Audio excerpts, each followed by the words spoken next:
Halo, ketemu lagi dengan channel Dr. Made Hipnotis. Channel ini khusus membahas dunia pikiran manusia dan kesehatan.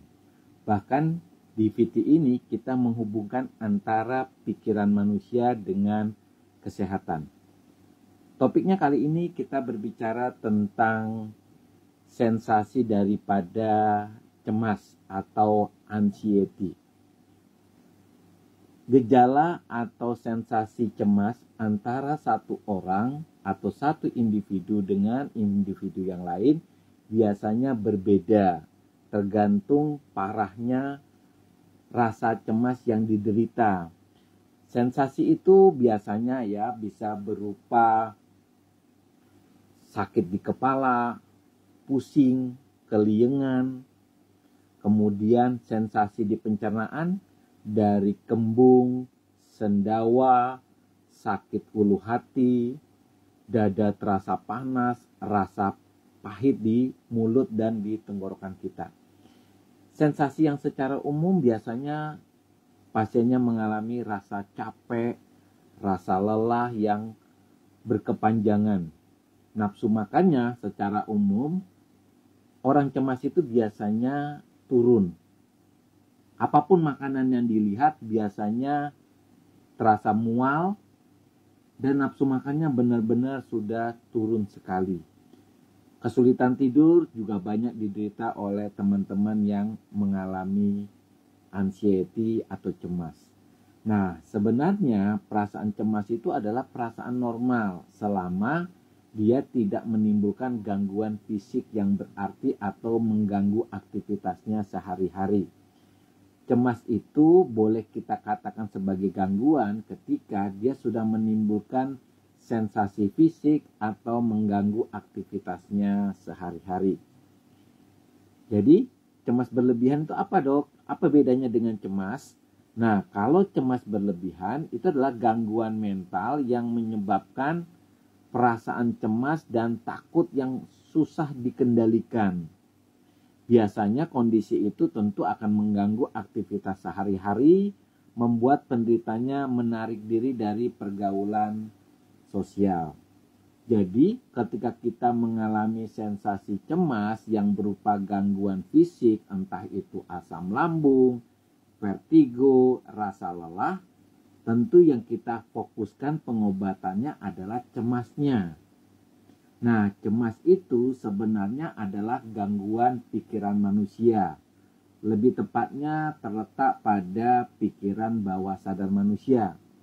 Jadi, dokter jelaskan ya secara garis besar, pikiran manusia itu dibagi atas dua, pikiran sadar dan bawah sadar. Pikiran sadar itu memuat logika dan kemampuan kita menganalisa masalah. Pikiran bawah sadar itu memuat memori-memori dari kita lahir sampai kita dewasa, bahkan sampai kita di akhir hayat. Nah, yang jadi masalah adalah di pikiran bawah sadar ini memuat memori. Memori itu bisa salah satunya berupa sugesti. Bisa sugesti negatif, bisa sugesti positif. Nah, ketika timbul sensasi sugesti yang negatif, tentulah sugesti ini bisa menimbulkan rasa cemas, rasa takut di kemudian hari. Dokter kasih contoh. Jadi sugesti itu bisa masuk melalui panca indera kita lewat pendengaran, berita-berita, atau apa kata-kata orang yang kita dengar, mungkin orang tua kita, pemuka agama kita, yang memberikan kita wejangan atau nasihat.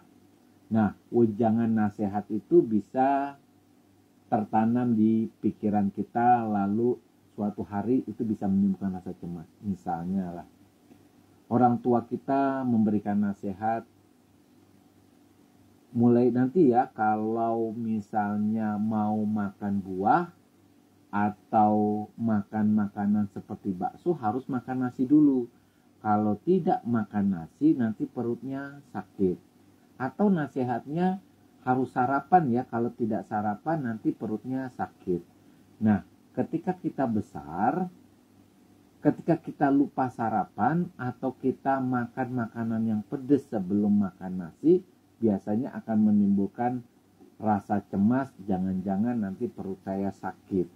Itu adalah sugesti yang diterima lewat telinga atau pendengaran. Nah, sensasi yang dilihat ya masuk lewat mata, contohnya adalah ketika kita nonton suatu film yang cukup menarik, anggap aja film horor. Ketika kita melihat film horor itu dan kita terbawa hanyut ke dalam cerita itu, dan kita melihat bagaimana sosok makhluk halus itu tampil di malam hari di daerah sepi. Nah, sugestinya bisa masuk. Sugestinya itu tertanam di pikiran kita bahwa makhluk halus itu akan muncul ketika suasana gelap, sepi. Sehingga ketika suatu hari kita dewasa, kebetulan kita mendapatkan pekerjaan di mana kita harus bekerja di shift malam, di shift yang mungkin sepi, maka perasaan takut, cemas akan sesuatu yang gelap atau sepi itu akan muncul. Padahal kita mengalami cemas itu justru karena kita nonton film-film horor di masa kita masih kecil. Nah, jadi sugesti yang bisa menimbulkan cemas sebenarnya sugesti yang kita terima dari kecil. Bisa lewat pendengaran, bisa lewat penglihatan, bisa lewat penciuman, perasa, bahkan perabaan. Intinya, sugesti itu masuk melalui panca indera kita.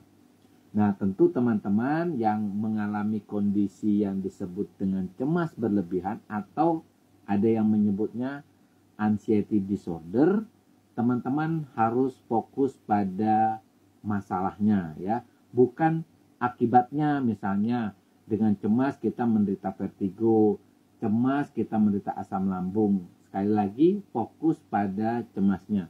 Bagaimana teman-teman mampu menghilangkan cemas yang ada di pikiran bawah sadar teman-teman. Oke, jadi teman-teman yang mungkin mengalami kondisi cemas, kondisi anxiety dengan pengobatan yang sudah dijalankan belum juga membaik, teman-teman bisa melakukan pengobatan fokus pada cemas dan anxiety. Oke teman-teman, tetap semangat.